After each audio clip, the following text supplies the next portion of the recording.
Hello and welcome back to the Death Row and Executions channel. My name is Paco Rivera and I do presentations on an execution that will happen soon. You can also follow me on Facebook for updates and more Death Row news.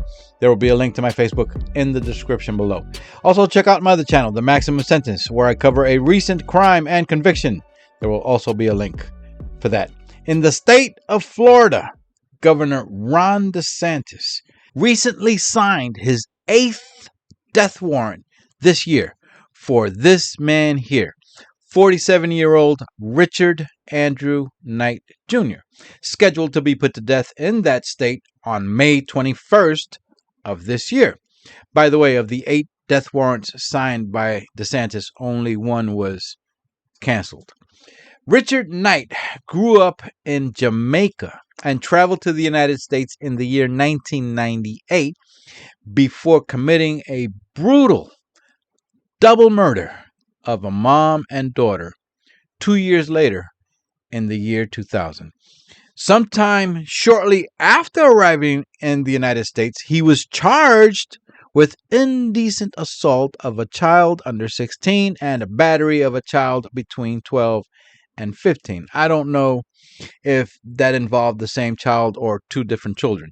It's not very clear in the reports, but it appears that he was in the process of attending court hearings on those charges. But while he may have been locked up temporarily, he was allowed to be out free during those proceedings. After the murders, he was eventually convicted of those indecent assault charges as well.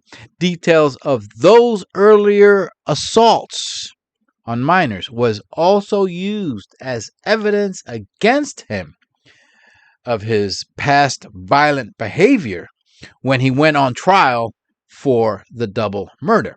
In June of the year 2000, 26 years ago, Richard Knight was living with his cousin and the cousin's girlfriend in Coral Springs, Florida, in Broward County. That cousin's name is Hanessia Mullings. Hanessia Mullings lived with his girlfriend, Odessia Stephens, who was 24 years old. Beautiful woman. Odessia and Hans had a 4-year-old daughter, Hanessia Mullings, and Odessia was also 6 weeks pregnant at the time. According to Hanessia Mullings, who wasn't home when his wife and daughter were killed, both he and Odessia had asked Richard Knight several times to leave their home. They were trying to evict him because he had no job and he was being supported by Hans and Odessia, and they were tired of it. And there was a constant battle between Hans's girlfriend Odessia and his cousin Richard Knight. On the night of June 27 of the year 2000, Hanessia Mullings was at work, and at about 9 o'clock that evening, he had called his girlfriend, who told him that she was going to bed. She also told him that Richard Knight was still in the apartment. Sometime about midnight, making it now June 28, an upstairs neighbor heard hard thumping sounds. He also heard a woman screaming and a young child screaming. That neighbor called 911 at 12:21 a.m. and screaming could still be heard when the first police officer arrived at the building. Officer Vincent Sachs arrived 8 minutes after the 911 call was placed at 12:29 a.m. He saw lights on in the master bedroom and hall area. A second bedroom's window was just slightly ajar. After knocking on the door and receiving no response, he walked around the building and saw that all the lights for that apartment had now been turned off. The window that was slightly open was now completely open, and the blinds were hanging outside the window. Officer Sachs shined his flashlight into the apartment and saw blood in the dining room and master bedroom. He then saw the child, 4-year-old Hanessia, curled in a fetal position against the closet door. And after making his way inside, he found Odessia's body in the living room. All of the doors to the apartment were locked, and the apartment was not ransacked. Another officer arrived on scene and spotted Richard Knight outside next to some hedges about 100 yards away from the building. She called him over to her and saw that Knight had a scratch on his chest, a scrape on his shoulder, and fresh cuts on his hands. There was blood on the shirt that he was wearing and on a $10 bill that they found in his possession when he was searched. Knight was wearing regular clothes and shoes, but told the officer that he had been out jogging. They always have a story. He said that he lived in the apartment, but that he did not have a key to get inside and hadn't been in there for a while. So possibly less than 1 hour after the attacks occurred, or less, Knight was arrested after having been caught, quite literally, red-handed. However, it would take a little over a year for him to be officially charged with the murders while the investigation was conducted and proof beyond a reasonable doubt could be established. Inside the apartment, crime scene investigators found several knives with blood on them. So they recovered the murder weapons used to stab both mother and daughter to death, leading to 3 deaths because, remember, Odessia was pregnant. Both victims were stabbed multiple times. A lot of other evidence was also recovered that would be sent to a lab for DNA testing, including skin cells found under most of Odessia's fingernails after having scratched her attacker. While being held at Broward County Jail, it was reported that Knight confessed all his actions to another inmate.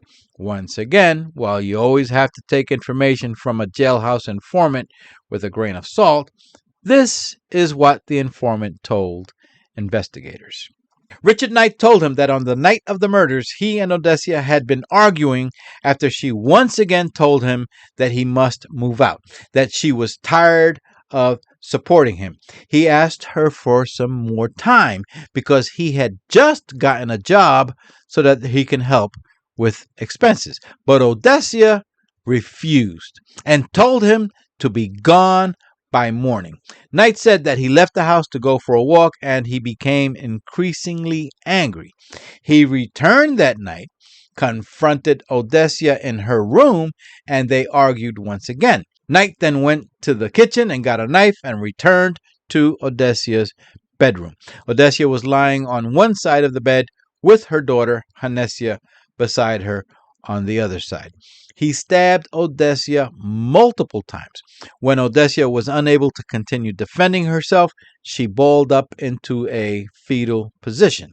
Knight then began stabbing Hanessia, but the knife broke, so he returned to the kitchen, got another knife, and then continued stabbing Hanessia, who by this time was on the floor after having crawled over to the closet door while drowning in her own blood. Knight said that he had cut his hand with the broken knife. A short time later, Odessia had managed to crawl from the master bedroom to the living room and remained lying there on the floor. He stabbed her several more times. He said he had used carpet on the floor to wipe the blood off the knife. All this matched evidence from the crime scene that was not disclosed to the public, so it appears that the jailhouse informant was providing a legitimate confession from Richard Knight. Knight also said that he heard a knock on the door and saw police outside through the peephole, so he ran to his room and jumped out from a window. At the conclusion of lab work and the investigation, Richard Knight was formally charged on August 15th, 2001. Like I said, a little over a year after the murders.